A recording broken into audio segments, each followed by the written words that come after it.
Hello नमस्कार friend, हमारे channel में आपका स्वागत। हम आपको बहुत ही महत्वपूर्ण जानकारी देने वाले हैं अतिथि शिक्षकों की नियुक्ति को लेकर। आज अतिथि शिक्षकों की नियुक्ति हो जाएगी, ठीक है फ्रेंड्स।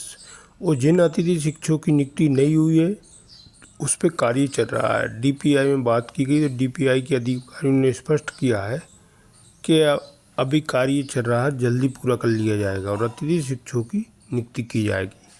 और अतिथि शिक्षकों को जो समस्या आ रही है उसका भी जल्दी समाधान किया जाएगा। और डीपीआई ने बोला है कि हम आपके नियमितीकरण की मांग या अनुबंध की मांग पूरी नहीं कर सकते। उस मांग के लिए आपको मुख्यमंत्री और शिक्षा मंत्री जी से मिलना पड़ेगा, ठीक है फ्रेंड्स। तो अतिथि शिक्षकों ने अल्टीमेटम दिया है कि जल्दी इनकी मांगें पूरी की जाए, नहीं तो एक बड़ा आंदोलन करेंगे अतिथि शिक्षक फिर से। तो रविकांत गुप्ता जी ने क्या कहा है अतिथि शिक्षकों को लेकर, इनकी नियुक्ति को लेकर, नियमितीकरण को लेकर। आप वीडियो में बने रहे, वीडियो पूरा देखें। वीडियो अच्छा लगे तो लाइक करें और चैनल को सब्सक्राइब जरूर कर लें इसकी अपडेट पाने के लिए। क्या कहना है रविकांत गुप्ता जी का अतिथि शिक्षकों की नियुक्ति को लेकर और नियमितीकरण को लेकर, अनुबंध को लेकर? आप वीडियो में बने रहें। तो जान लो कि जो हमने आज बात की है वो हमने आपकी मांगों पर बात नहीं किया है, क्योंकि जो अधिकारी वर्ग है वो आपकी समस्याओं को ही सॉल्व कर सकता है। जो आपका मांग है उस पर विचार शिक्षा मंत्री और केवल मुख्यमंत्री ही कर सकता है। तो हमारा एक ही उद्देश्य है कि जो वर्तमान में समस्याएं हैं हमारे साथियों की वो सॉल्व हो जाए। खासतौर पे 30% वाले साथी हमारे बहुत परेशान हैं, क्योंकि जो लोग लग गए, कुछ तो मान लो गलतियां हैं, कुछ तो मैं मानता हूं गद्दार है, पर कुछ साथी ऐसे भी हमारे हैं जो रेगुलर स्कूल जाते हैं, अच्छे से पढ़ाते हैं, इसका भी उनको स्कूल से बाहर कर दिया गया। फिर भी वो भी हकदार इसके हैं, क्योंकि उनको भी मैंने 10 बार बुलाया होगा। डीपीआई मुश्किल से 7 या 8 लोग भोपाल आए होंगे, हर बार ऐसा हुआ। एक बार बस हुआ 50-60 लोग आए थे और इसके अलावा सब ऐसे ही घूमते रह गए। देखिए हमारी मेन मुद्दा जो है, हमारा मुख्य मांग जो है, पूर्व मुख्यमंत्री जी ने जो घोषणाएं की थी महापंचायत में कि अनुभव के आधार पर विभागीय परीक्षा लेकर के नियमित करने की नीति बनाई जाएगी। दूसरी है आगामी शिक्षक भर्ती में 50% आरक्षण, पात्रता व चयन दोनों में ध्यान रखना। पात्रता परीक्षा और चयन परीक्षा में हमें बोनस अंक 4 अंक प्रतिवर्ष अधिकतम 20 अंक दिए जाए। ये तो हमारी मुख्य मांग है, जिसको अगर पूरा कर सकता है तो मोहन यादव जी कर सकते हैं, हमारे जो माननीय मुख्यमंत्री जी हैं, या माननीय शिक्षा मंत्री जी कर सकते हैं। इन दोनों ही, यही दोनों कर सकते हैं, इसके अलावा अन्य कोई नहीं कर सकता। साथ में हमारी जो समस्या है वर्तमान में, सबसे बड़ी समस्या क्या है? अनुबंध का। जो 8 तारीख को मीटिंग में जिन बिंदुओं पर शिक्षा मंत्री जी ने सहमति व्यक्त कर दी थी, उन मुद्दों को लेकर के आज हमारी बैठक थी, जिसमें से हमने विशेष तौर पे शिक्षा मंत्री 10 माह का सेवा काल बोला है। हमने 12 माह वहां पे लिखा था। इस तरह हमें 12 माह की नियुक्ति दे करके 1 जुलाई से आप नियुक्ति दीजिए और अगले 30 जून तक हमें कार्य करने का मौका दिया जाए। तो ये तो आज उन्होंने श्योर कर दिया है कि अगले वर्ष से आपकी नियुक्ति 1 जुलाई से स्कूलों में हो जाएगी। अतिथि शिक्षक 2024-25 में अब 1 जुलाई से स्कूल शुरू करके 30 अप्रैल तक स्कूल से बाहर नहीं होगा। ये तो कंफर्म कर दिया उन्होंने आज। लेकिन जो लोग बाहर हो गए उनके लिए क्या? इसको लेकर विशेष वो था कि 12 माह का सेवा काल कर दीजिए। अभी भी आपने कहा था कि 1 अक्टूबर से हम अनुबंध लागू कर देंगे, आज 7 अक्टूबर हो गई, उसका कुछ पता नहीं चल रहा है। उन्होंने कहा कि हमने इसके लिए शिक्षा मंत्री जी से राय मांगी है और जल्दी हम प्रयास कर रहे हैं। प्रयास क्या, वो तो बस टाल रहे हैं। मुझे पता है कि कैसे हम इनको अंदर करें या हमें डबल मान देना पड़ेगा। तो हमने वित्त विभाग को लिखा है, वित्त विभाग जैसे हमको अनुमति प्रदान करता है तो हम आपके अनुबंध के आदेश लागू करवा देंगे। फिर भी हमें उम्मीद है कि कल जो हमारी दोबारा रिव्यू मीटिंग है तो उसमें निश्चित तौर पर हो सकता है शिक्षा मंत्री जी मुलाकात अगर हो जाती है कल, क्योंकि कल शिक्षा मंत्री जी भोपाल में रहेंगे, तो कल मैं प्रयास करूंगा कि ये बातें जो अनुबंध का आदेश तो जारी हो जाए, बाकी चीजें होती रहेंगी, धीरे धीरे सब कुछ चलता रहेगा। दूसरा, हमने ये बात रखी थी कि यदि कोई अतिथि शिक्षक अगर अनुबंध लागू होता है, 20 सत्र में बाहर होता है और ठीक है आपने अनुबंध लागू कर दिया, वो अगले वर्ष तक काम करता रहेगा। इस पर जो आयुक्त है वो सहमत नहीं है, लेकिन गोयल सर सहमत थे कि हाँ सही बात है। आयुक्त ही इसमें डंगा लगा रही है कि नहीं हम संयोजित कैसे कर सकते हैं, वहां पर नए व्यक्ति को मौका दें, नया व्यक्ति कैसे आ पाएगा सिस्टम में। तो भाई आप नए व्यक्ति को क्यों सिस्टम में लाना चाह रहे हो जब आपका अनुभवी लोग पहले से हैं? हमने ये बात रखी है, उन्होंने नोट करवाया जरूर है, पर अभी मुझे इस पे आयुक्त मैडम की सहमति नजर नहीं आ रही थी। हाँ, डॉक्टर अपने गोयल सर जरूर, जो पीएस सर है वो जरूर, और प्रमोद सिंह सर भी इस पे सहमत है। स्कोर कार्ड में जो अनुभव के अंक की बात हम कर रहे हैं लगातार, उसके लिए भी आज आयुक्त मैडम को प्रमुख सचिव सर ने डांट लगाई। या जब हमने आपसे 10 अंक के लिए प्रस्ताव मंगवाया था तो आपने 4 अंक प्रति ईयर का प्रस्ताव क्यों भेजा? जिस पर आयुक्त मैडम ने कहा कि सीएम साहब की घोषणाएं आई थी, तो हमने सीएम साहब की जो घोषणा थी उसको भी याद करवाया कि आप सुनिए, उन्होंने स्पष्ट तौर पे बोला है कि जो आगामी भर्तियां होंगी, उन्होंने कहीं भी नहीं बोला कि अतिथि शिक्षक की भर्ती पर हम आपको बोनस अंक 4 अंक देंगे। उन्होंने कहा आगामी वर्ष में जो भर्तियां होंगी उसमें 4 अंक बोनस अंक और अधिकतम 20 अंक दिए जाएंगे, जिस पर प्रमुख सचिव सर भी सहमत है। और हमने ये बात भी रखी है कि यदि किसी अतिथि शिक्षक ने 50 दिन भी एक सत्र में कार्य किया है तो उसका 1 सत्र कंप्लीट माना जाए। इसके लिए भी प्रस्ताव के लिए आज अपने प्रमुख सचिव सर ने लिख दिया है, भगवान से दुआ हमने ये अनुरोध भी किया है कि लिस्ट भी जारी ना करें, एक आध दिन के लिए मेरिट लिस्ट को होल्ड कर दें, क्योंकि मेरिट लिस्ट कंप्लीट हो चुकी है लगभग स्कूल सबको, जैसे सॉफ्टवेयर तैयार है उसके बारे में बात करता हूँ 10 मिनट से पहले, ये सुन लीजिए पूरा। तो निश्चित तौर पर अगर हमारे स्कोर कार्ड में 10 अंक प्रतिवर्ष के हिसाब से जुड़ जाते हैं, अधिकतम 100 अंक मिल जाते हैं, और एक सत्र 50 दिन का मान लिया जाता है, तो हमारे बहुत सारे अनुभवी साथियों को इसका लाभ होगा, और जहां पद खाली होंगे पहले उनका ही नंबर लगेगा। जो साथी हमारे 30% में बाहर हुए हैं उनके लिए विशेष तौर पर आज हमने चर्चा रखी थी, भाई कम से कम 30% वालों को आपने तबड़ा हवा बना दिया है, बिल्कुल कि रिजल्ट खराब हो गया, कैसे खराब हो गया यार। आप अपने स्कूल का बैकग्राउंड, ये वर्ड थे प्रमुख सचिव सर के कि आप अपने स्कूल का बैकग्राउंड देखो कि वहां पे पहले कौन पढ़ा रहा था, नियमित शिक्षक पढ़ा रहा था, फिर कैसे उसको अंदर कर लिया गया, आपने उसे आपने उच्च प्रभार दे दिया, इनको बाहर कर रहे हो। आप कम से कम इनके लिए कुछ कंसीडर करिए, इनको आप एक बार मौका दीजिए। लेकिन आयुक्त मैडम जो है उनका कहना है कि जो ये आदेश पुराना है उससे मैं छेड़छाड़ नहीं करूंगी। हमने कहा कि मैडम एक काम कर दो, कम से कम जो 21 में ऑर्डर जारी हुआ है उसको ही लागू कर दो। जिसने 10वीं या 12वीं दोनों पढ़ाया है और एक में रिजल्ट अच्छा है आप उसे दोबारा कंसीडर कर दो, या जिसने पूरे सत्र स्कूल काम नहीं किया है, केवल 4 महीने के लिए पढ़ाया है, उसके ऊपर कैसे आप नियम लगा सकते हो। पर आयुक्त मैडम जो है वो इस पर प्रस्ताव देने को तैयार नहीं हुई है। फिर भी हमारा भी प्रयास यही है कि 30% वालों के लिए हम लगातार प्रयासरत हैं। अभी कल जो ऑर्डर हमने मंगाया है पूरा, जो 2019 में ऑर्डर जारी हुआ था, हमने दिखाया उनको, पर वो बोल रहे हैं कि इसका पूरा जो किस बेस पे ये 30% लागू किया गया था पूरा ये लेके आओ, इसके बाद बात करेंगे। तो कल सर ने भी कहा है कि मैडम से ये बोला है कि जितना भी आपके पास ऑर्डर है ये संबंधित आप लेकर के आइए। बाकी जो चीजें हैं, हमने 10% आहर्ता अंक में छूट की बात कही थी, साफ मना कर दिया, इसमें कुछ नहीं हो सकता, हमने साफ साफ बोल दिया। हाँ, कर्मचारी बीमा लाभ की हमने बात की थी कि जो अन्य कर्मचारियों को लाभ मिलता है उस संबंध में चर्चा कर लिया जाए। तो उन्होंने कहा कि इसी वित्तीय प्रॉब्लम है, इसके लिए मैं कुछ नहीं कर सकता। जो प्रमुख सचिव सर के थे, ये वित्तीय समस्या है, इसके लिए आपको शिक्षा मंत्री और मुख्यमंत्री जी से बात करना पड़ेगा कि आपको बीमा का लाभ दिया जाए कि ना दिया जाए। जो समस्याएं हमारे स्तर की, जैसे 30% रिजल्ट का है, अनुभव का है, इसे हम कर सकते हैं। लेकिन जो वित्तीय समस्या वाली समस्याएं हैं, जब तक उसमें शिक्षा मंत्री जी का कि हामी नहीं आती, तब तक उसमें हम कुछ नहीं कर सकते हैं। एक खुशखबरी ये है कि आप लोगों को अब 13 अवकाश स्कूलों में मिलेगा, अभी प्रसूति अवकाश, और हमने 13 जिससे विद्वानों को मिलता है 13 अवकाश, 3 ऐच्छिक अवकाश और 6 माह का प्रसूति अवकाश, ये हमने प्रस्ताव रखा था। प्रमुख सचिव सर का कहना है कि आपको हम 13 दिन का अवकाश प्रदान करेंगे, चाहे आप जब उसका उपयोग करिए, 1 महीने में 1 अवकाश देंगे, चाहे आप उसको एक साथ उपयोग कर लीजिए और चाहे आप अलग अलग उपयोग कर लीजिए।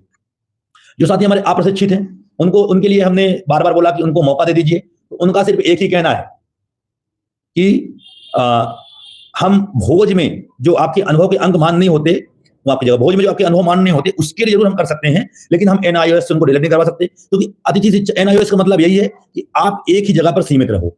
ये उसी को पर लागू होगा जो एक जगह पर सीमित रहेगा, लेकिन ना तो हम सरकारी पैसे पर उन्हें डिलीट करवा सकते हैं। हमने उनको 2 ही सवाल किए, सर आप या तो उन्हें मौका दे दीजिए 2 साल का, या फिर आप भोज में उनके लिए अनुभव को मान्य करवा दीजिए। जिस पर उन्होंने कहा है कि ठीक है, अगले साल से जो भोज की परीक्षाएं होंगी उसमें अतिथि शिक्षकों की जो अनुभव हैं वो भी मान्य किए जाएंगे। अब आप भोज के माध्यम से भी डीएड कर पाएंगे। ये एक आपके लिए बड़ी चीज है। तो आज 2-3 चीजें हैं जो उन्होंने स्पष्ट कर दी हैं कि हम कर सकते हैं। जैसे अवकाश की बात है, गुरुजियों की बात, भोज में आपके अनुभव की बारीकियां जो नहीं मिल रही थी, अनुभव आपके मान्य किए जाएंगे। अभी 3-4 चीजों के लिए कल बुलाया है उन्होंने, जैसे जो अनुभव के अंक हैं स्कोर कार्ड में जोड़ने के लिए कल मैडम को उन्होंने बोला प्रस्ताव बना के लाइए, किस प्रकार से आपने, पहले तो आप ये प्रस्ताव बना दिखाइए कि आपने जो अंक दिए हैं वो किस हिसाब से दिए हैं। तो कल भगवान से प्रेरणा आप लोग करिए, हम सफल हो, और उम्मीद है कि जो हम लोग चाह रहे हैं, देखिए अतिथि, कुछ लोगों का कहना है कि जो हम मांग रखते हैं वो अतिथि बनने के लिए रखते हैं। तो भाई पहले आपको अतिथि बनना ही पड़ेगा, पहले आपको सिस्टम में आना पड़ेगा। अगर आप सोचो डायरेक्टली हम नियमित हो जाएं, डायरेक्टली हम कलेक्टर बन जाए, संभव नहीं है। अभी तो आप कर्मचारी भी नहीं हो, आप अपना बायोलॉजी उठा के देख लो। आपका बायोलॉजी ये कहता है कि आप एक इस गांव के नागरिक हैं या शहर के नागरिक हैं, आप अपनी इच्छा से सरकारी स्कूलों में अपनी सेवाएं देने जा रहे हैं, सरकार उसके बदले में आपको प्रोत्साहन राशि दे रही है। ये आपका बायोलॉजी है। आप तो कुछ हो नहीं, कम से कम एक बार 12 महीने का कार्य ले लो, 12 महीने ना सही 10 महीने के दे दे, पहले शुरुआत तो करिए। शुरुआत होना बहुत जरूरी है, और मुझे पूरी उम्मीद है अगर हम अच्छी शुरुआत करेंगे तो आने वाले समय पर जिस प्रकार से आज कम से कम आपकी बातें हो रही हैं, जिन अतिथि शिक्षकों को कोई पूछ नहीं रहा था, आज उसको विपक्ष ढूंढ रहा है, आज उसको सभी पार्टियां लगभग आपको ढूंढ रही हैं। आम आदमी पार्टी को सामने से फोन कर रहा है, कांग्रेस आपके आंदोलन में आ रही है। कुल मिला के अब आप सफल होने शुरू हुए। और भी कई चीजें थी चर्चा में, आज काफी बढ़िया आज रहा, क्योंकि अपने गोयल सर बहुत अच्छे हैं, कोई डाउट नहीं है कि उनमें बिल्कुल किंचित मात्र का भी अहम वाली शब्द है। वो लगता है नहीं कि आईएएस अधिकारी हैं, ऐसे बिल्कुल नॉर्मल लोग आज बात कर रहे थे। उन्होंने ये बात भी कही कि अतिथि शिक्षक ऐसे कितने होंगे जिन्होंने पात्रता परीक्षा उत्तीर्ण की है। हमने कहा सर आप 11 की परीक्षा को उत्तीर्ण मान लीजिए तो लगभग 70,000 अतिथि शिक्षक आपको ऐसा मिल जाएगा जो पात्रता नहीं कंप्लीट है, और आने वाले समय पे आप मौका दीजिए उन्हें, निश्चित तौर पे वो करेंगे। और अगर 16 वर्ष से स्कूलों में पढ़ा रहे हैं तो वो निश्चित तौर पे आपकी जो भी आपके मापदंड है उसमें खरे उतरेंगे। हमने ये भी कहा कि अगर आपको लगता है कि जो टेट उत्तीर्ण है उनको नियमित करना चाहिए। तो आप रास्ता शुरू करिए, वहीं से करिए।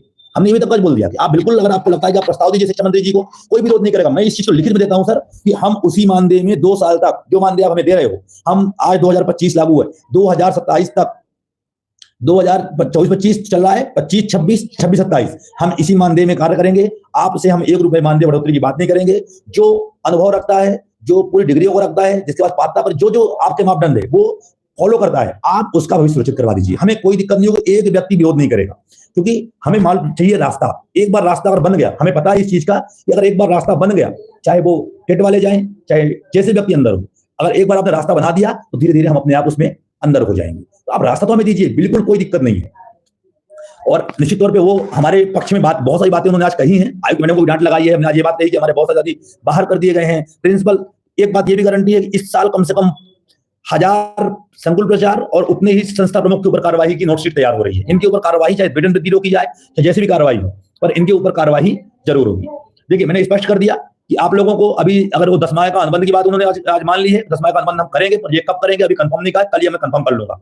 दूसरी चीज, समायोजन के लिए आयुक्त लोक शिक्षण संचालनालय ने साफ मना कर दिया कि समायोजन की व्यवस्था अगर हम बनाएंगे, जो संकुल प्रचार या संस्था प्रमुख होगा वो अपने लोगों को समायोजित कर देगा और बाकी अन्य लोग बाहर रह जाएंगे। इसलिए हम चॉइस फिलिंग के माध्यम से ही इनको स्कूल अलॉट करवा पाएंगे। इस चीज के लिए उन्होंने आज साफ मना कर दिया है।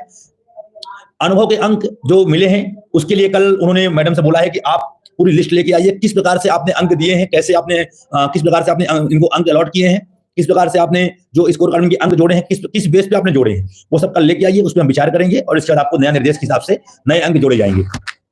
निश्चित तौर पर यह भी संभवतः हो सकता है, हमने 10 पॉइंट में दिया था। तीसरी चीज, 30% से कम रिजल्ट वालों को मौका देने की बात जहां है, तो आयुक्त बिल्कुल भी तैयार नहीं है, जो डीपीआई के अधिकारी हैं वो बिल्कुल भी तैयार नहीं है इस संबंध में। लेकिन आयुक्त लोग अपने पीएस सर जरूर इस पे इंटरेस्टेड थे। उन्होंने कई बार इसके लिए बोला कि आप प्रस्ताव भेजिए, शासन को भेजिए, शासन इस पर निर्णय लेगा क्या करना है। देखिए कल क्या होता है। मैं कल विशेष तौर पर मेरा 2 ही मोटो रहेगा, 30% वालों को एक मौका देना और अनुभव के अंक स्कोर कार्ड में ऐड करवाना। बाकी चीजें तो संभवतः छुट्टियां मिल जाएंगी, तो बहुत इंपॉर्टेंट अभी नहीं है, पर जितना इंपॉर्टेंट हमारे लिए 2 ही है। आपका 1 वर्ष का अनुबंध हो जाए, आपको अनुभव के अंक मिल जाए और 30% वालों को दोबारा मौका मिल जाए। अब बात करते हैं कि आप लोगों का यह है कि भर्ती कब होगी। आज दिन भर डीपीआई में कुछ अधिकारी, क्योंकि मैडम तो हमारे साथ में बल्लभ भवन में थी, बल्लभ भवन से इसके बाद मैडम डीपीआई हम पहुंचे हैं, शाम को 7:30 बजे के बाद हमारी मुलाकात हुई। तो हमने आज फिर से रिक्वेस्ट की है कि सर कम से कम अनुभव के अंक जुड़ने तक आप लिस्ट को होल्ड कर दीजिए, स्कूल मत अलॉट करिए। लेकिन उनका कहना यह था कि एमपीडीएससी ने तैयारी पूरी कर ली है। हमने जैसा कि आप लोगों को शाम को बता दिया था कि स्कूलें अलॉट हो रही हैं, तो उम्मीद है कि अगर कल तक स्कूल अलॉट ना हो, कल की मीटिंग में अगर ये क्लियर हो जाए कि अनुभव के अंक मिल जाए हम लोगों, हमारे साथियों को, निश्चित तौर पे आप लोगों की एक बहुत बड़ी जीत इसमें होगी। और हमारा पुराना वर्ग, जितने भी पद खाली हैं, लगभग 12 से 15 हजार पद खाली हैं, क्योंकि सभी पदों पर अभी चॉइस फिलिंग जो आपने किया है उसमें सभी पदों पर आपको नियुक्ति नहीं मिलेगी। कुछ पदों को वो होल्ड कर रहे हैं। अब किनको होल्ड कर रहे हैं, जैसे जहां पूर्व में कार्यरत थे वो उनको होल्ड किया गया है, उन पदों को होल्ड किया गया है, उन जगहों पर किसी को भी ज्वाइनिंग नहीं मिलेगी।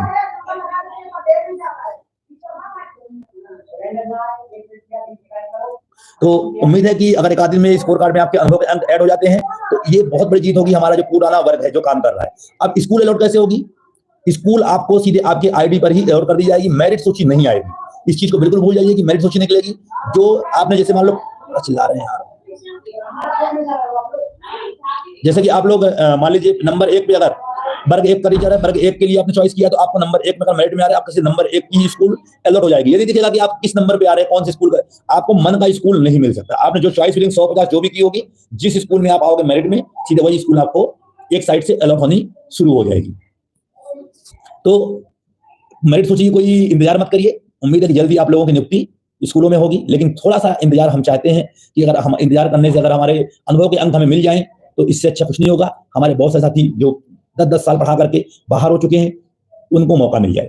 दूसरी बात, जो साथी हमारे इस समय पर अतिशेष के कारण बाहर हो गए हैं या सीएम राइज स्कूल या मॉडल स्कूल में नियुक्ति कारण बाहर हो गए हैं, उनको एक मौका चॉइस फिलिंग का गवर्नमेंट की ओर से हमने आज ये बात रखी है कि उन्हें एक मौका दे दिया जाए। और एक दिन का आप बस 1 घंटे या 2 घंटे के लिए, 1 दिन के लिए आप खोल दीजिए, जिससे वो चॉइस फिलिंग कर ले। और जैसे वो चॉइस फिलिंग कर ले तो आप दोबारा उसे लॉक करके स्कूल अलॉट कर दीजिए। तो उम्मीद है कि हमारे जो साथी हैं उनको भी एक मौका चॉइस फिलिंग का मिलना चाहिए। जब इतना इंतजार हमने किया है 2 दिन और से, लेकिन सभी लोगों को अपना अधिकार मिलना चाहिए। आखिर उनको स्कूल से बाहर किया गया है तो उनको भी चॉइस फिलिंग का एक मौका देना चाहिए। शॉर्ट टर्म वाले बहुत परेशान हैं। देखिए मैं स्पष्ट कर दूं पहले से, जो पद लॉन्ग टर्म के हो चुके हैं उस पर तो कुछ नहीं होगा। जो शॉर्ट टर्म में काम कर रहे थे लॉन्ग टर्म के पर हो गए हैं, वो लॉन्ग टर्म में ही जाएंगे। उनकी आईडी में सुधार अगर हो सकता है तो प्रयास जारी है, क्योंकि एमपीडीएससी कुछ भी करने को तैयार नहीं है। लेकिन जो शॉर्ट टर्म वाले थे उनकी ज्वाइनिंग होगी, 100% होगी। थोड़ा समय लग रहा है क्योंकि अभी एमपीडीएससी इस समय पर बिजी हो गया है स्कूल अलॉट करने में। जैसे ही स्कूल अलॉट होता है वैसे ही नए उसमें जुड़ करके आएंगे और आप लोगों को स्कूल अलॉट, आप लोगों को भी मौका मिलेगा। तो कल जो मेरा मुद्दा रहेगा, कुल 4 मुद्दे ही रहेंगे। अनुबंध, अनुभव के अंक 30% से जो बाहर हुए हैं उनके लिए विशेष तौर पे, और ये अगर हो जाते हैं तो निश्चित तौर पे हम लोगों को बहुत बड़ी राहत मिल जाएगी, हमारे साथियों को बहुत बड़ी राहत मिल जाएगी। अब बाकी देखो, पद स्थायी कराना या जो भी कराना है वो है मामला कैबिनेट का, उसके लिए आप लोग प्रयासरत हो। आज जिन लोगों ने ज्ञापन दिया उनको बहुत बहुत धन्यवाद, जो लोग नहीं आए उनको और धन्यवाद, और जो लोग स्कूल जाके गुलामी कर रहे थे उनको और बहुत बड़ा धन्यवाद। इससे ज्यादा हम क्या कह सकते हैं। बाकी आप लोग दोस्त दो, जो हम कर सकते हैं वो हम कर रहे हैं। ट्राइबल वाले कम से कम आप लोग भी मजबूत होइए, ट्राइबल वालों से हमारा अनुरोध है। हम लोग जल्दी बड़ा एक, जिससे ट्राइबल के क्षेत्रों में भी काम हो सके। ट्राइबल वालों को कोई भी अंग अभी तक नहीं मिल पाए हैं, तो इसे लाभ मिलेगा। क्या होगा भविष्य अभी तक तय नहीं हो पाया है।